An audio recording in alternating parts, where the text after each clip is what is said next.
Hello, everybody. Welcome to Pop Jedi. I'm, of course, Rob DiLauro. With me, as always, is Miss Jenna Say What or Spider Harley. Jen, what's going on? Not too much, Rob. What's going on with you? Not too much.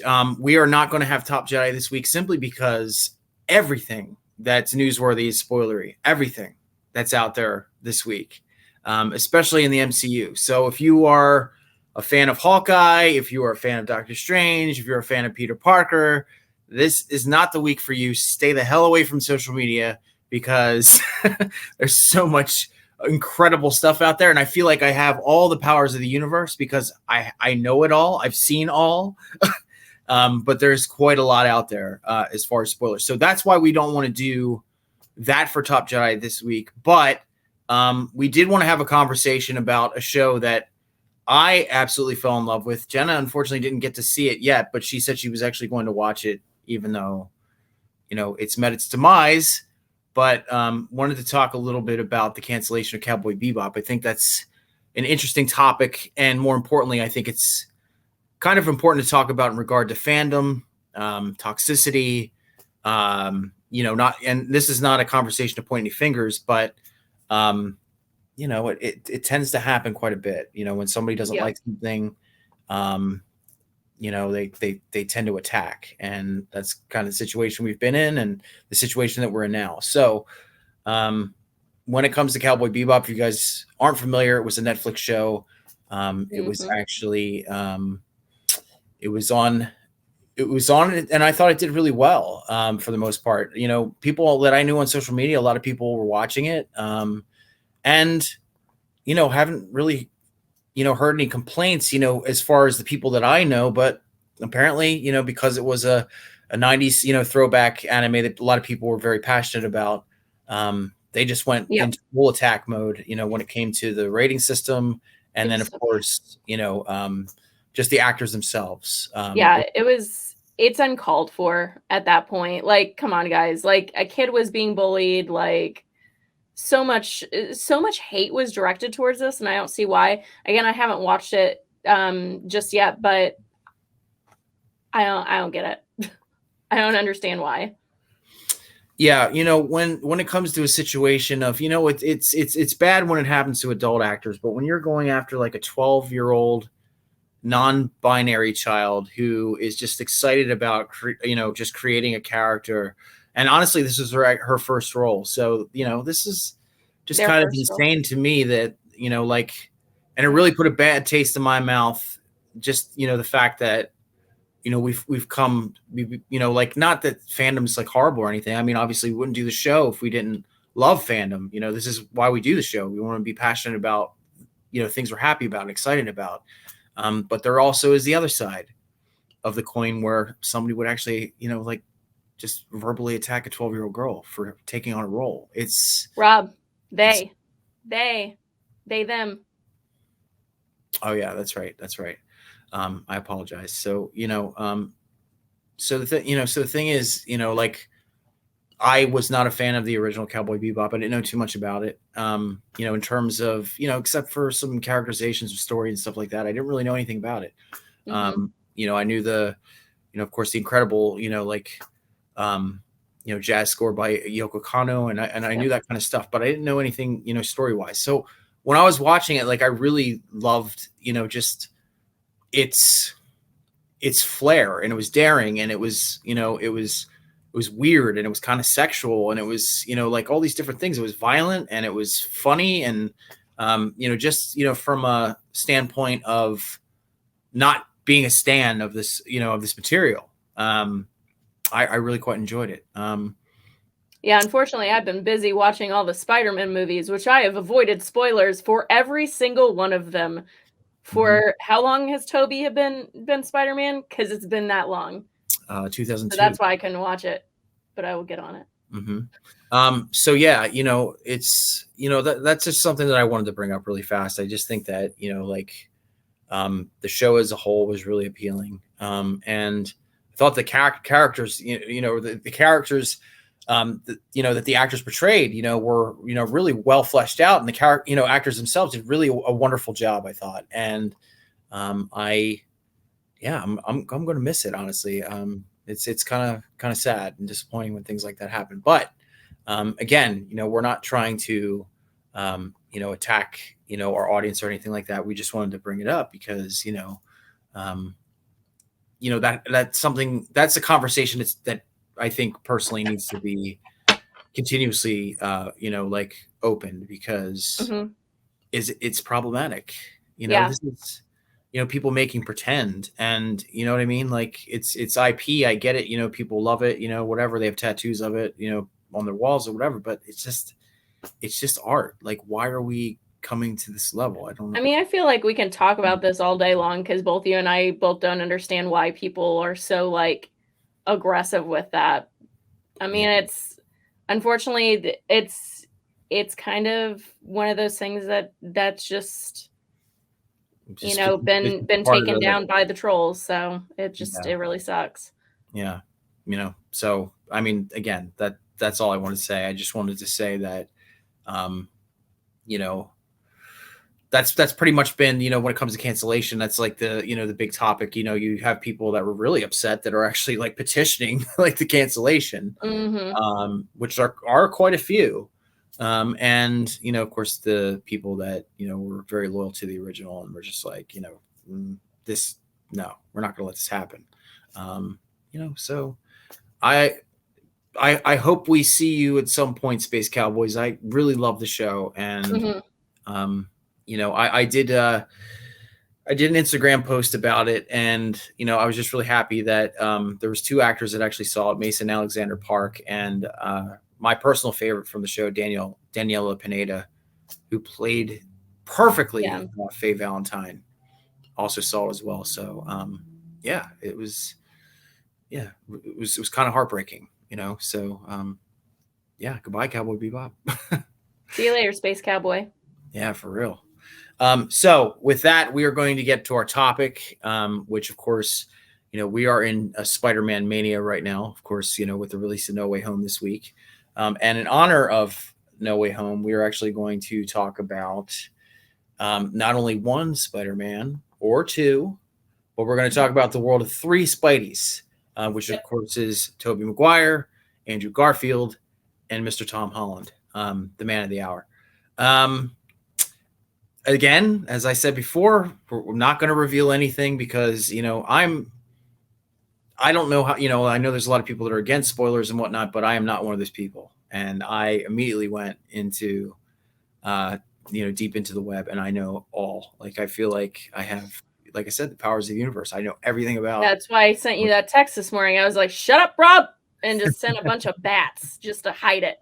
Because I was not awake. And I just noticed some sort of spoiler, and I was like, no, Rob, if I was able to avoid spoilers for the second Spider-Man movie, like the second one made, I can avoid this. Like, right. And the only reason I messaged you today was because even though it was a leak, ever since you started on this show quite some time ago, what was the one thing that I always mentioned that I was most excited about?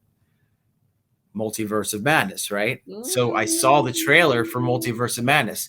As my friend, could you imagine? I forgot what you said. My emotions when I saw that for the first time. Like, that is like, honestly, like, I'm more excited about that than I am No Way Home. Even though, like, I'm super stoked to see it.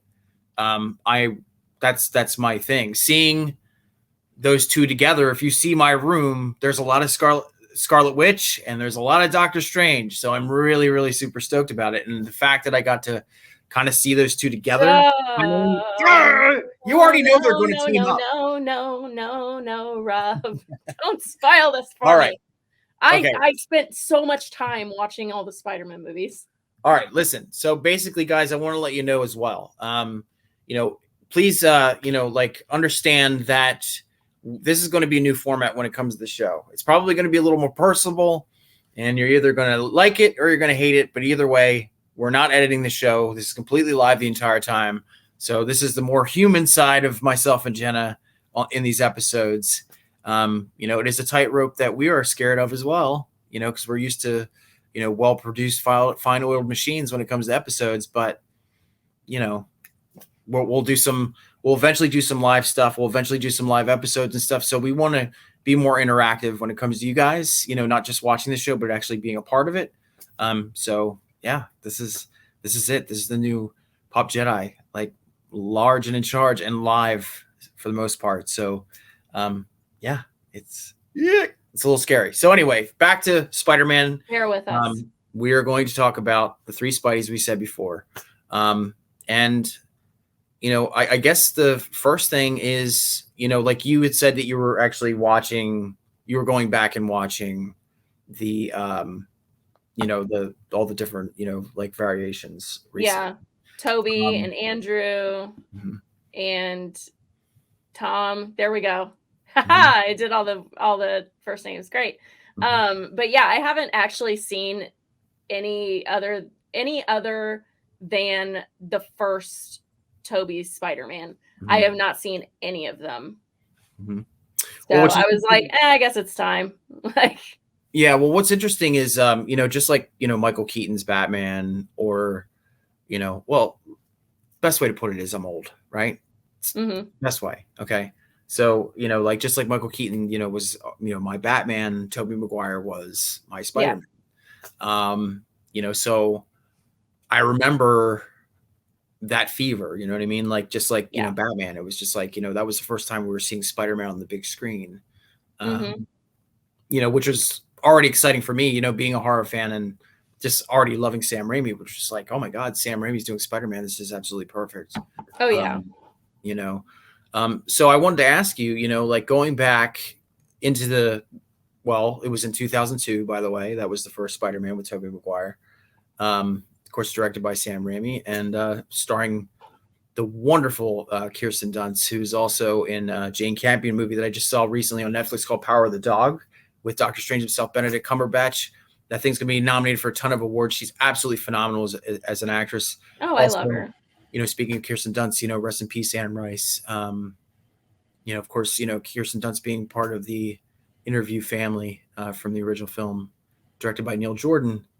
I just wanted to, say that, Anne meant a lot to me. Meant a lot to me as a writer. Meant a lot to me as just a goth growing up, and feeling out of place and all that, and like she's definitely like she's left a major spot for me, and I'm certainly certain Jen as well, and so that's a nice little parallel just to say adieu, Anne Rice. Thank you for all of your work, and I am actually in the midst of rereading Interview with the Vampire right now. So I don't read. All right, so I wanted to ask you, when it comes to Spider-Man, the rendition portrayed by Tobey Maguire, what were the things that you actually liked about his interpretation? Because he was awkward. Mm-hmm. He was like super socially awkward, and I'm like, man, I feel you. Yeah. Feel you. Yeah. Super awkward. I would say also, like, he seemed a little bit more like, I don't know, like organic. I don't know how to, like, he had all the spider powers. Like, he didn't have to like make stuff to like shoot webbing. He was like automatically like, he's like, oh my God. Which I have to say, if the rumor mill is true and Toby and Andrew end up being in this next one, how out are those two Spideys gonna be whenever he's just like, boom, and they're gonna be like, they're like, you didn't make that? Did that come out of your wrist? Yeah. How freaked out are they gonna be when they see that? Like, I want to see it so bad. I want to see him just. They're gonna be like. And that's the thing I love about the Tobey Maguire version, because it is, not even just like the direction from Sam Raimi. Of course, if you've actually followed his work when it comes to like Darkman and stuff, he's absolutely 100% a comic book fan, and felt like when he was directing these Spider-Mans, like it was almost like they were panels, and he definitely understands the feel of like a splash page, and of course it kind of felt like, when people were talking, like there was bubbles over the top of their head. That's why I love the Spider-Man so much. And then of course the like the aspect that you were talking about when it comes to the webbing and stuff, like it was kind of like David Cronenberg body horror. This kid's shooting like real webs out of his wrist, which is I like that though. Mm-hmm. Me too. Is there anything else that stands out about Toby when it comes to like he just, I don't know. I like the fact that he's awkward. I don't like, to me he's kind of like my favorite, but Andrew Garfield's Spidey is more like me. More like you, yeah. If that makes sense. Like I really love Toby because maybe it's because he's my first Spidey love as far as like movies go. Mm-hmm. Which quickly got dethroned by Miles because Miles is the best one. Mm-hmm. But yeah, I really liked him. I just thought he was cute and awkward and weird, and he kind of like appealed to that like weird side of me, that socially awkward side of me too, where you're just like, dude, why? What are you doing? Like, yeah, I could see that. And for me again, like I just love his portrayal. I mean, there are moments where Toby's really going for the guts when it comes to his performance, and there's so much to love about him. But what's interesting about this particular version of Peter Parker is there's a lot to hate as well, kind of. Yeah. Is there anything that you like disliked about Tobey Maguire's Spider-Man?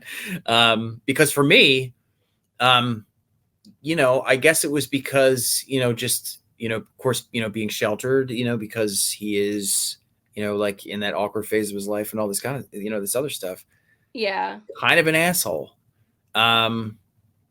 Especially when the guy gets his money stolen or whatever, and he just goes, I don't see how that's my problem. You know what I mean? He's just repeating. Yeah, he tried to stick up for himself, and it backfired so hard. And I just like, my heart just like hurt so bad because I was like, oh no. Yeah.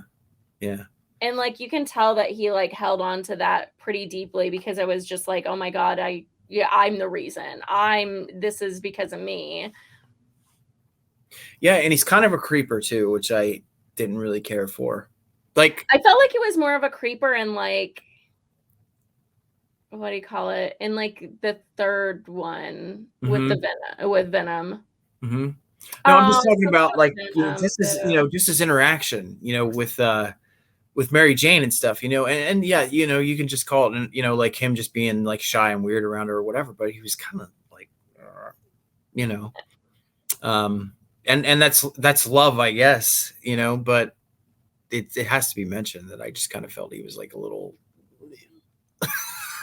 I thought he was adorable, but we're at this like place that like has all these genetic spiders or whatever, and I'm just gonna take like 30 pictures of you, Mary Jane. You know what I mean? Like, he was trying to like, I get it. He was trying to like show his worth by being like, look, I can take beautiful photos of you. 30 of them. Because he doesn't have a whole lot of things that he can like provide, but he's just like, yeah, okay, this is what I have. This is what I can do for you. I don't know. I thought it was cute. So let's talk about Andrew Garfield. Of course, because that is somebody that you said you're very familiar with. I think the thing I love the most about Andrew Garfield, is the fact that he, I think he is so much separated from the awkwardness, shyness of, of the original Spider-Man. Oh yeah. Yeah. He almost comes off like James Dean cool, even though he's really brilliant and he's, like practically a scientist. He comes off as the cool guy, kind of. Yeah, he does. I think that he made the best Spider-Man out of all of them. Like he would be perfect alongside Ryan Reynolds as Deadpool, like straight up, hands down. they should have put him with Ryan Reynolds, because like, oh my God, the comedy would have been perfect. Like Andrew Garfield was holding his own. Like he's hilarious. So I was just like, yeah, this is pretty cool. Yeah, and that's another thing. He also had a very good sense of humor and stuff. Yeah, there's a lot to like about the Garfield version. And you said he was very similar to you, which I totally see myself. Yeah, I can totally see that more than the other two, I think. Yeah. But yeah, is there anything that you didn't care for when it came to Garfield's performance? Like, honestly, no. I mhm. think that, like, I think realistically, even though I think the reason I like Toby the most is just because of the whole fact that he was like the first Spider-Man movie that I really saw. But like Andrew Garfield is like holds a really dear place in my heart, because he's really funny. I think he made a great Spider-Man. He wasn't like the best Peter Parker, but he's definitely like, I thought he was a really good Peter Parker, but he doesn't have that awkwardness to him. Yeah, he definitely has the thing that I was familiar with, of course, with the Spider-Man comics. He is very quippy. Yeah. And that comes off really well. You know what I mean? It doesn't come off as like kind of Tom Holland's version, especially in the beginning, like, kind of like a child, like kind of thrust into this like crazy world of superheroism or whatever. He just felt very organic when it came to his, his comedy and his jokes. And, Oh, I agree. Yeah. you know what I mean? Yeah. Yeah. I mean, for me though, like Garfield doesn't really like, he was great as Spider-Man. I think I watch those movies all the time. I like his versions quite a bit. It's just, like there's something about him that didn't necessarily ever really connect with me too much. You know what I mean? I feel that. Yeah. I would I say mean, something everybody, like he's my favorite or something. You know what I yeah, mean? everybody kind of has their favorite. Mm-hmm. So of course we're going to go to Mr. Tom Holland. I wanted to ask you, about him. I was really excited in the beginning about Tom, simply because we were seeing a kid Peter Parker for the first time. Yeah. So, when you see him standing next to Thor or Captain America, like he's actually able to hold his own, of course, but he still looks like a child in stature. You know what I mean? And I think that was what I was most excited about, was that, like we're just going to see a high school kid for the first time. Yeah. Because, face it, like Tobey Maguire kind of had that whole, Beverly Hills 90210 thing going on. Like, I'm 17, but I look like I'm 27. You know what I mean? Yeah. These are two, franchises that unfortunately, for whatever reason, be it, that the actors didn't want to, be part of it anymore, or, like the studio just kind of, like dropped it or whatever. But, within the MCU, I think Tom Holland, obviously, he had more room to breathe. He had more room to like progress and grow. Yeah. Have these sort of paternal relationships, with other characters, and like, and face these, encounters, like Thanos, and, like all the stuff that these other two didn't get a chance to really do. So, just saying he just had a more level playing field, I guess, as far as characterization, I think. I think like his only, like, the only thing that set him apart from the other ones is the fact that he was already popular and the MCU was already going on strong. I honestly, like, he's cute, he's adorable. Eh. Yeah. Mm-hmm. He's okay. Yeah. I know my friend Skylarverse could definitely do a better job. Hire him. No, I think Like, Tom Holland's a great choice. I think, you know, I think his dad jokes land. You know, I think that he, Dad jokes? you know, like when he's making, you know, when he's making jokes, they're like very like kind of corny or whatever. You know, Yeah. he's a kid that doesn't necessarily have like, you know, he's not a comedian by, you know, by any stretch of the imagination. So things that he says, you know, you know, kind of corny or whatever. Yeah. But that's, you know, that's kid humor. Yeah. And it's Marvel humor too. Yeah, I think that I think that if I could put like one person is one thing and one person is like another part, like Spidey versus like Peter, I would say my favorite Spidey is oh my gosh, now why am I blanking on his name? Middle one, Andrew Garfield. And then my favorite Peter Parker is Toby. Okay. Yeah. I'm okay with Tom Holland. Not my favorite. Yeah, you know what? It's interesting. It's like when it comes to, you know, Peter Parker's journey, the Tom Holland version. You know, I'm not a massive Harry Potter fan, right?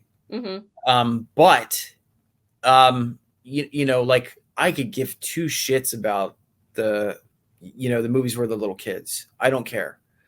But when we get further into the, you know, the series, you know, when it comes to he who shall not be named and all that stuff, that's really freaking entertaining.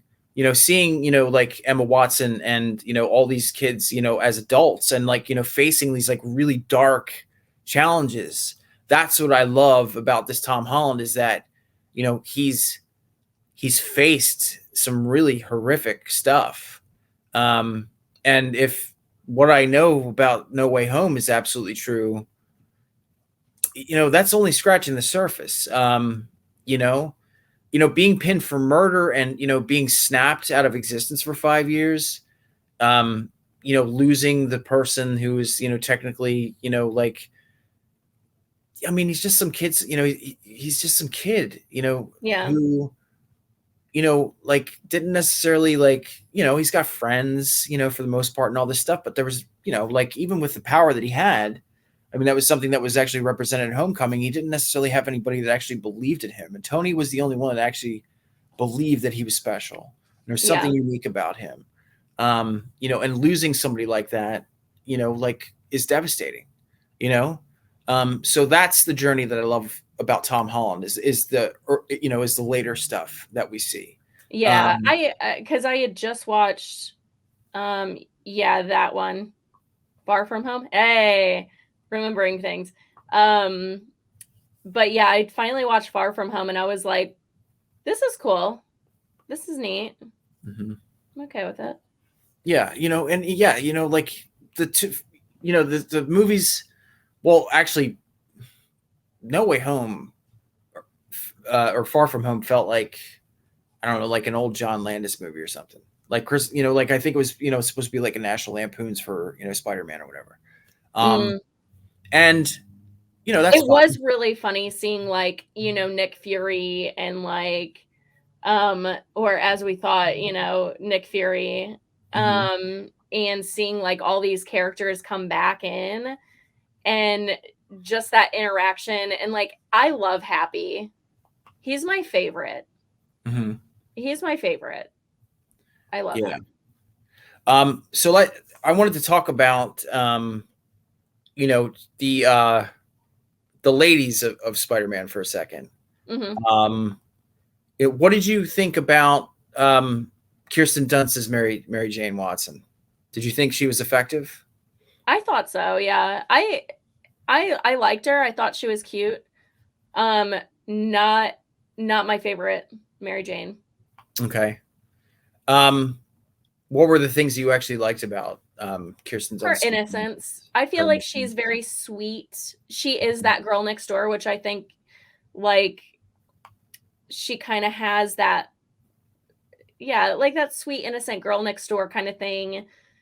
You're really rooting for her. She's being like she has that damsel in distress thing, but she also can kind of hold her own too. And I liked her. I thought she did a great job as Mary Jane.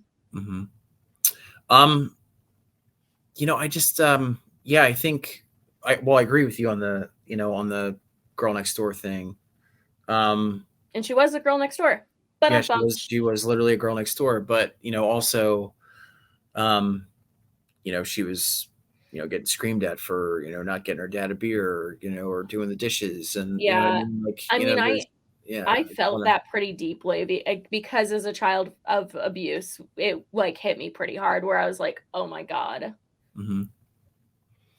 Yeah, but I also think well, I did, I think I enjoyed, her arc, of course, she wanted to be an actress and stuff. And we're, kind of seeing that, kind of come to fruition. She's sort of in theater and it's working well for her, but, not quite, you know what I mean? Yeah. And the parallels between her and the, in the Maguire version of Peter Parker are kind of similar, Yeah.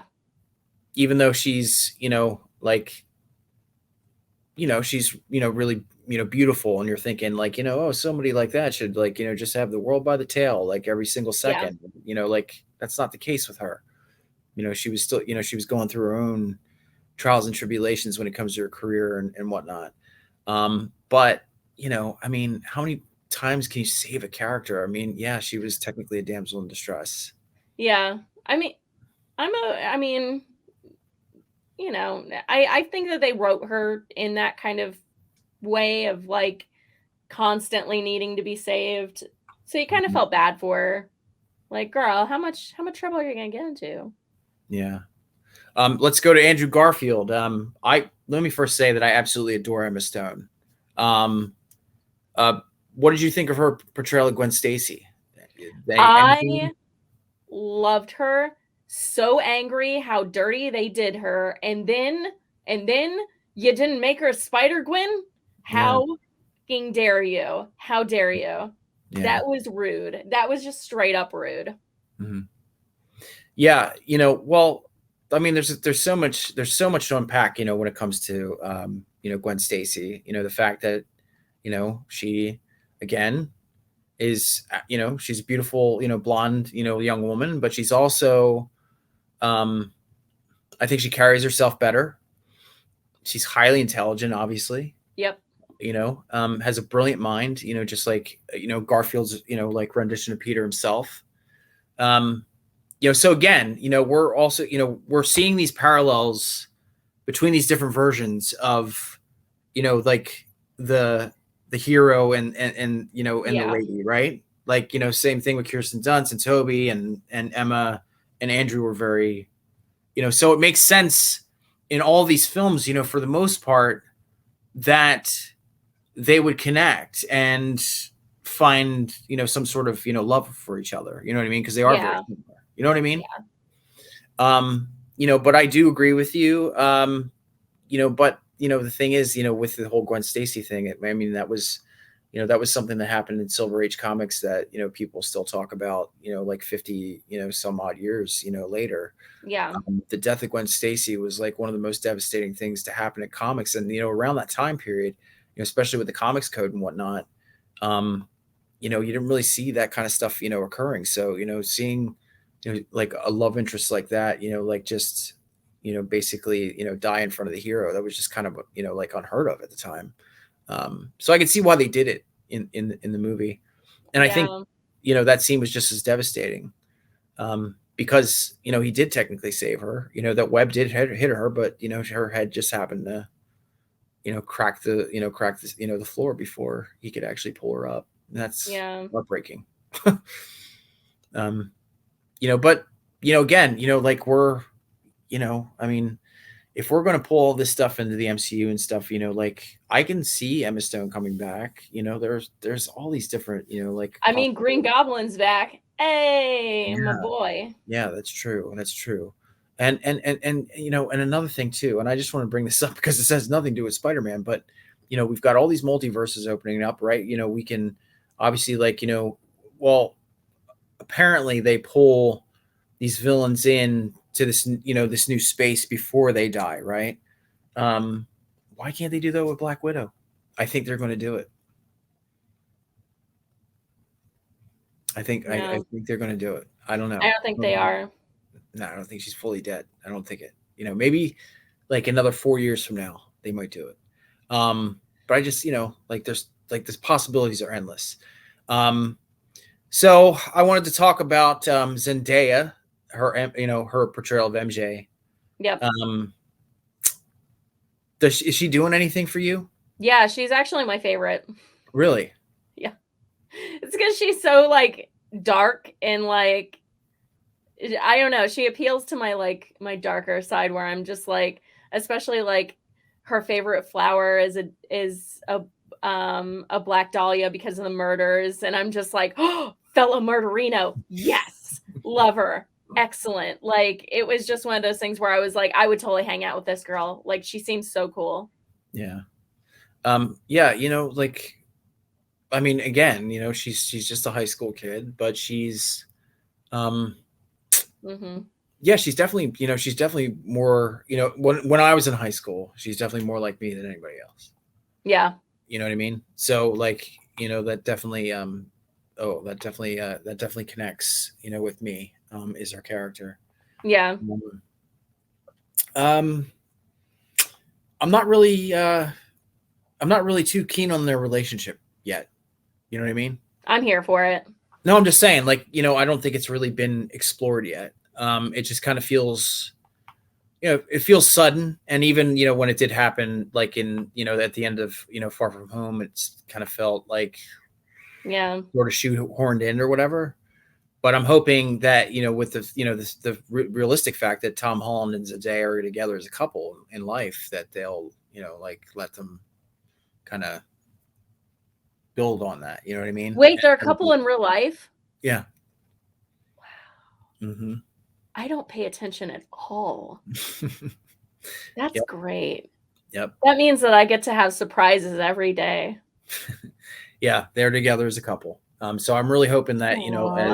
you know, as characters, they can actually like, you know, kind of blossom, you know, when it comes to their relationship on the screen and whatnot, and, you know, have it be more, I don't know, more realistic. I think for me, honestly, I think, you know, probably the most deepest affectionate love in the Spideyverse that I've ever seen, I'd have to give it to Garfield and Gwen Stacy. You know, Oh like, yeah, no, by far, absolutely, yes. you know, they have immense chemistry on the set. You know what I mean? You know, on the screen. That was they were spicy together. I was like, yeah, yeah. But yeah, Zendaya is awesome. Is there anything is there anything you don't like about her character? Like, you know, like maybe there's, you know, just not enough meat to that bone yet or something, you know what I mean? Like, how do you feel about that? I mean, I don't think that they're giving her enough yet, but I think that that's what they were kind of building on, is like her to be kind of like really, really smart, kind of awkward, but like in a dark kind of way. Mm-hmm. So I feel like they could have given her a lot more, because I felt like she wasn't really starting to show her like true self. She wasn't really blossoming into the character until like Far From Home. Yeah, I agree. I absolutely agree. You know, and again, you know, we haven't seen No Way Home yet, so, you know, we can't say where, you know, like the character's going or whatever. Let's talk about the Aunt Mays. Yeah. Let's talk about, you know, Toby's Aunt May. My God, she was such a badass. She's my favorite. She's the best. Mm-hmm. She just like basically was like, no, screw you, Green Goblin. And he's like, what? She held her own with Green Goblin, and I cannot stress how cool that is. Like, she was like, no, not today. Mm-hmm. Absolutely not today. Mm-hmm. And holding on with the umbrella, and she's like, oh my God, and her feet like hit the ground. Oh my God. Like, I forgot about that scene. Oh. Right. Or the whole Doc Ock scene, shame on you. That's the one. It wasn't Green Goblin. It was Doc Ock. Shame on you. My bad. See how much it, you know what? Every day is an adventure for me. And because I forget 90% of my day, it's Would always be great if in No Way Home he's actually fighting Tom Holland, and like all of a sudden this, like, you know, strange portal opens up and there she is with her umbrella, just smacks Ock in the face. Boom. Like she was not having any of it with him. She was such a badass. Like, but she did also tell off the Green Goblin as well when her house. She did, yeah. No, yeah. I switched the characters. I think it's because Green Goblin's one of my favorite like Spider-Man villains. Morbius is number one, but you know, then it goes Goblin, and I wanted more with her, like getting into it with him. But yeah. And this is really hard for me to say this because I love Sally Field. She's I do too. She's amazing, right? Her Aunt May did absolutely nothing for me. What? No. I loved her. Like, honestly, I loved those two Aunt Mays, I think the most. But Tom's Aunt May, I was more like, well, yeah, totally, yeah. Marissa Tomei, of course. I was like the whole time. Yeah, gosh. But in terms of what we know from the comics, Aunt May in the Maguire, Sam Raimi version is definitely, that's what she is. That's what she's supposed to be. Yeah. And that's where he gets his, his kind of self-reliance and his cunning and his bravery is, from the words of his aunt and of course, Uncle Ben, who, I guess he died or something, is like that. Yeah. I'm just saying that because, just like Bruce Wayne and his parents, we constantly have to see, like Uncle Ben, get murdered. Yes. Which is interesting, that they never really showed that in any of the Holland movies. It's just kind of alluded to. You know what I mean? Yeah. It was just basically like, Feige's plan, just, like, yeah, we get it. Let's move on. Yeah. Just skip over it. It's fine. But God, would I love to see how handsome Uncle Ben was if he was with Marissa Tomei. Would it be like a Luke Wilson, you think, or something like that? Wow. Yeah. Yeah, that'd be cool if we get a flashback and we get to see Uncle Ben. You know what I mean? Just to see how dashing he was if he's going to be married to Marissa Tomei. Come on. Guys got to be like hot to trot. Oh, like, I'm sure. I'm absolutely certain of it. So yeah, let's talk about, of course, Aunt May, Tom Holland's Aunt May, Marissa Tomei. Yeah. What is it do you like about her aside from just the way she looks? I felt like she was. It was more realistic as far as like him being placed with an aunt. Like the Toby's Aunt May was more like a great aunt. I feel like Andrew Garfield's Aunt May was more like, the older sibling out of the bunch. And like maybe Toby's parents were, or not Toby, but Andrew Garfield's parents were like the younger sibling. You know what I mean? Like she seemed like she was older, but not like she was still within the realm of like an aunt, a direct aunt taking over for a child. Whereas this Aunt May is like, she reminds me of like what I would be like. Which it's feasible for me to have this kind of situation happen since I have a brother and I have nieces and nephews. But like two of my niece and my nephew are going to in college basically. And I'm just like, oh my God. So like, it's just, yeah. So it's, I'm going to definitely agree with you. It definitely makes more sense, in the fact of, if your family was, like you're a kid in high school, right? And, like your parents either, God forbid, get murdered or, like disappear out of your life and, for some, in some capacity or whatever. And your family member was going to take over, like your, mother, like your mother's sister or whatever. She'd probably be on the younger side. You know what I mean? Yeah. So yeah, it's not weird by any stretch of the imagination that they chose Marissa. Yep. Plus the fact that she is Marissa Tomei and, like the male Marvel heroes know that. That's an interesting thing too. Oh, her and Happy. I wanted them to be together so bad. They are. Well, whenever they were like talking and he's, like, Peter's like, so what's going on with this? And they're like, oh, we're just, and she was very like nonchalant about it. And he's just like, so that kind of alluded that they weren't actually, it was a summer fling, as she called it. Right.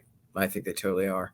And, not to put anything out there, but if what I hear about No Way Home is true, oh my God. I'm scared for you to say anything.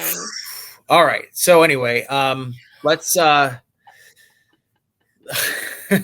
to do spoiler free. Like, let's just do that, because I didn't know you prior to all these movies, so I kind of had an easy go. Like, I'm gonna keep you from spoiling it. So let's talk about Spidey villains.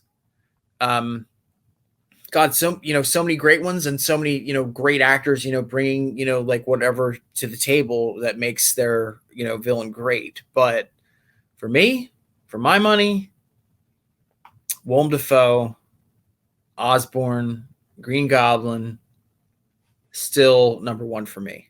Yeah, he's just like, he is an absolute like chef's kiss on that one. The casting for that, God, you can't get much better than that. Like, William Dafoe is such a good actor, but he has that like that face and that like smile too for Goblin. I'm just like, yes, he's my favorite. Yeah, it's pretty phenomenal. And I mean, the only con that I would honestly have when it comes to the Willem Dafoe Green Goblin, and I think that's something that they fixed in the when it comes to the structure of the mask and stuff in the MCU, but did look very kind of Power Rangers-ish, especially like when they're up on the rooftop having a conversation with each other. Oh, yeah. And you know what I mean? And you're just kind of seeing like this motionless mask, just it felt very like Saban Power Rangers a little bit to me. I love Power Rangers. Okay, well there you go. I'm just saying, like, that's the only gripe that I would have with like the Willem Dafoe version of Green Goblin was just just the structure of the mask. You know what I mean? I love the costume. I love the costume. The mask I thought was a perfect touch, because then like for me personally, like, I know I body paint a lot, and the way that they got away with not having to make him green, smart choice on their part. All right, let's talk about Alfred Molina, Spider-Man 2, of course, Dr. Octopus, Dr. Octavius. You know what?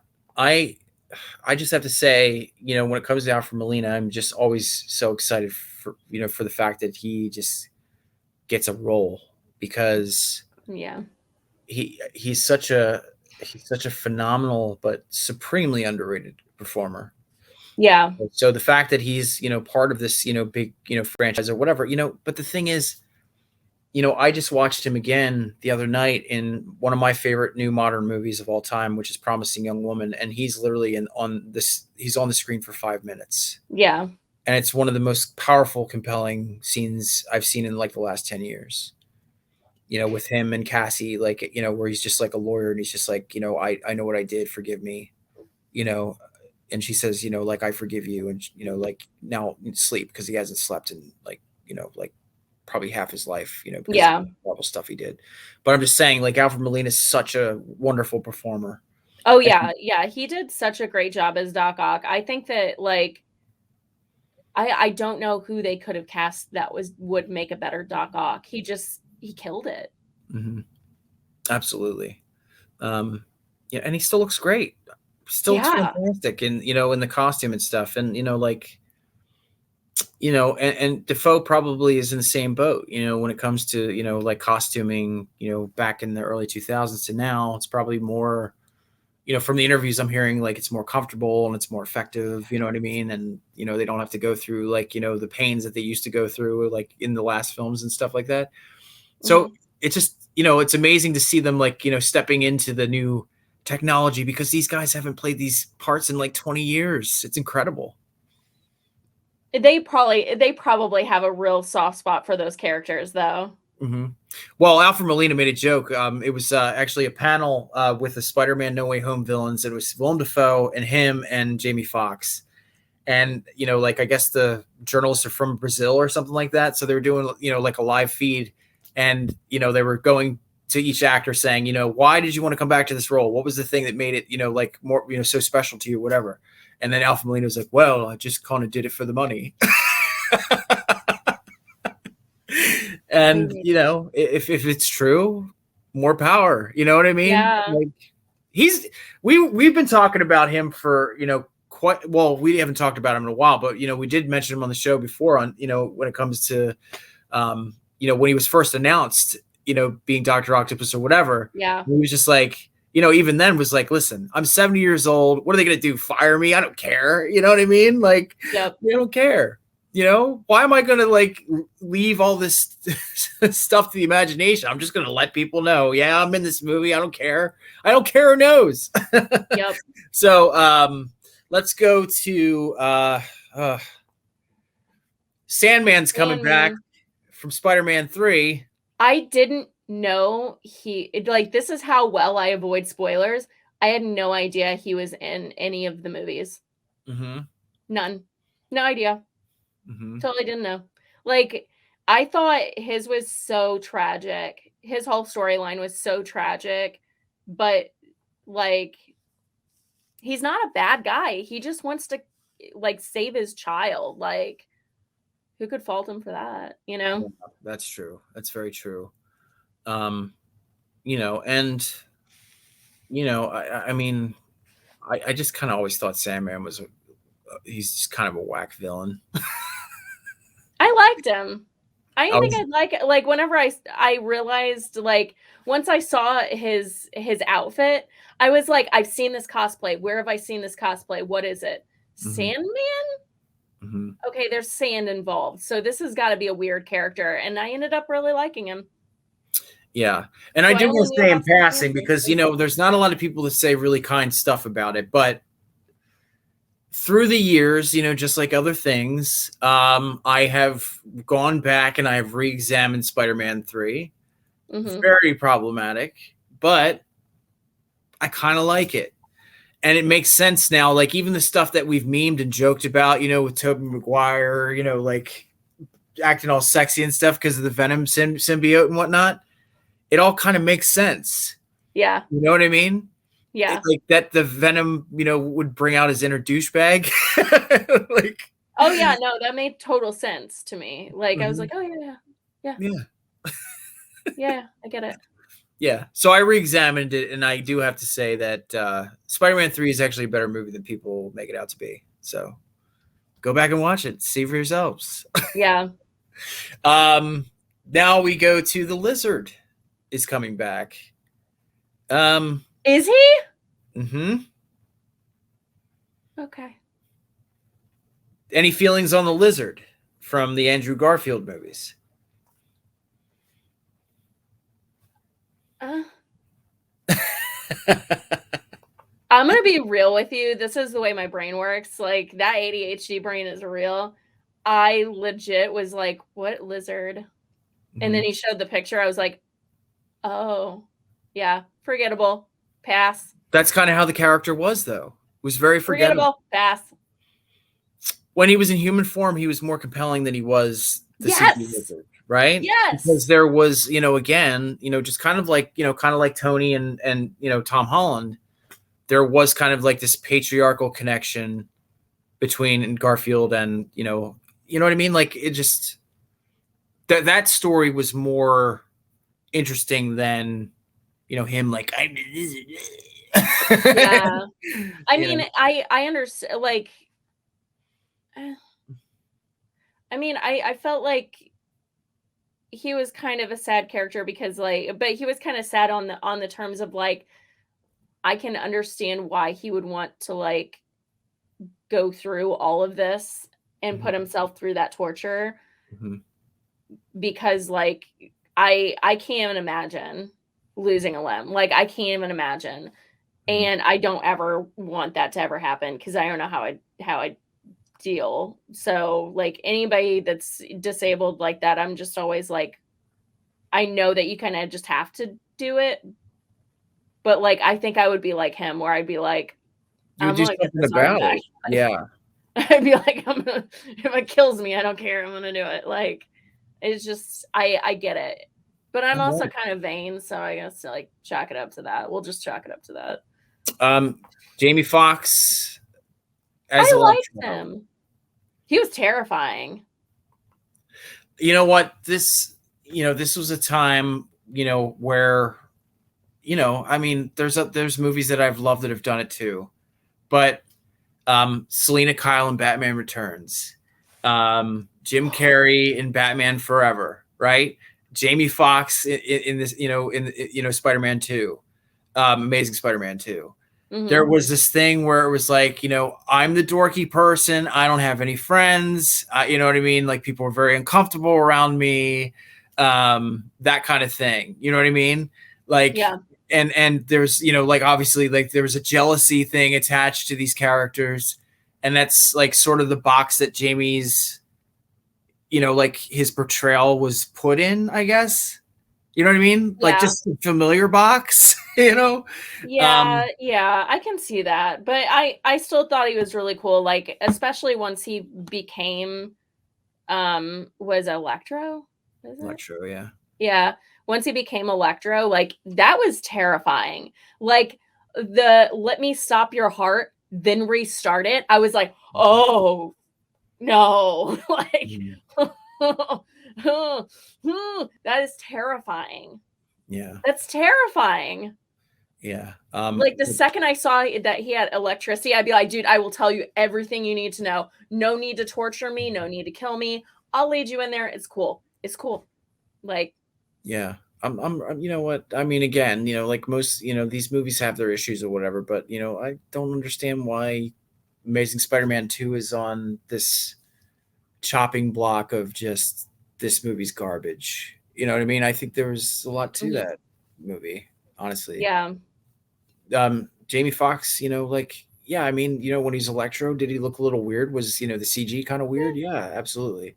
But if you look past that veil, Oh, I do. think of his portrayal, it was pretty awesome. Yeah, I agree. And he looks awesome in this No Way Home. I mean, obviously, we're seeing a different version. He's in No Way Home. Good. I'll forget tomorrow. It's fine. I don't know why I'm getting upsetty spaghetti. I'm just going to forget in 24 hours. All right. And although we don't know anything about them being in this movie, shout out, of course, to Mr. Michael Keaton. My Batman. That's my boy. A wonderful villain in Spider-Man Homecoming. And, of course, Vulture's coming back to Morbius somehow. Yes. And I also want to give a shout out as well to Mr. Jake Gyllenhaal, who I thought was a very interesting villain. Because just like in the comics, like Mysterio. Done in a different way. He was a special effects dude. He was a digital, like nerd who could conjure up anything through CG. You know what I mean? Yes. And yes. I thought that was kind of awesome. I agree. Yeah. Yeah. It was kind of like an underdog where it's like you work for a huge corporation. Like, let's forget that Tony Stark is Tony Stark. Let's look at it from a little man versus the big corporation kind of thing. Mm-hmm. I totally liked that. I was like, yeah, no, I get behind that. Yeah. I can see why you're pissed off. Yeah, I can see why all of you guys are pissed off because like you guys are putting in the work and he's the one taking credit for it. Taking credit for it and calling your technology fart? No, barf. It was barf? It was barf. Yeah, that's right. It was something like that. It was it was something really silly like that. And it was just like, what? Are you serious? So like, yeah, I really I understood it. I totally get it. That's why I kind of like the villains of like Spider-Verse as I know it, which is very like I'm not as versed in the Spider-Verse. I hate myself for that pun, by the way. But I like it because they're kind of in that human realm, but they're also kind of like a lot of them are frenemies to Peter. Like, I mean, look at Vulture. He's a frenemy to Peter Parker. Absolutely. Like, when he kept his mouth shut in prison, I was like, Mm-hmm. that is it. Like, because Peter Parker has so many frenemies. Like, for my Morbius. money, I think Batman always eternally will be the perfect rogues gallery of villains. But I think Spider-Man is a very close second. I think he has the most compelling. I feel like it's more like a lot of them are frenemies. So it's like a totally different like feeling to it. Yeah, I mean, if you look at it like Black Cat, she's one of my favorites. I cosplay her. But like Black Cat's a frenemy. Morbius is a frenemy. Vulture's a frenemy. Venom. I almost feel like Mysterio's a frenemy. Like Venom's a frenemy. Yeah, yeah. So there's like a lot of them that are like not totally on this side versus like this side. Like they're always going back and forth. Yeah. That is our Three Spidey show. We talked about Tobey Maguire and Andrew Garfield and Mr. Tom Holland, of course. All I can say, I guess, to end off, I'm super, super excited to see No Way Home. Yes. The fact that Doctor Strange is part of it doesn't hurt. Agreed. And from what I've been hearing, as far as not only just critical review, but also fan review for people that have actually seen it already, it's quite something. And it's really going to, shake the foundations for quite a few people. And we're also probably going to find out that a lot of people that said they weren't doing something, we'll just put it that way, are probably bullshitting. Maybe. They're probably bullshitting. Possibly. So that's our show. Go see No Way Home, and then come join us when we have our No Way Home review. Which, I don't know. I'm sure we're gonna have a lot of different emotions about it. Like now, Jenna's like, well, I don't know. When she finally knows, she's probably gonna be freaking out a little bit more. Oh, I'm probably going to. Like, I'm pretty sure that I'm gonna freak out. So I'm ready. Just make sure that that you are Marvel trained to sit there and wait for the post-credit scenes. I am. Because I not only heard that there's one, but there's two. One is really spectacular and is kind of earth-shaking. And then you get to see the trailer for Doctor Strange and the Multiverse of Madness. Pretty cool. Yeah, I'm ready. I'm ready for it. So there you go. Join us for the No Way Home review. Please like and subscribe. It helps us get out to more people. This is kind of new for us. We're sort of freaking out, but we'll get through it. So yeah, we'll talk to you soon.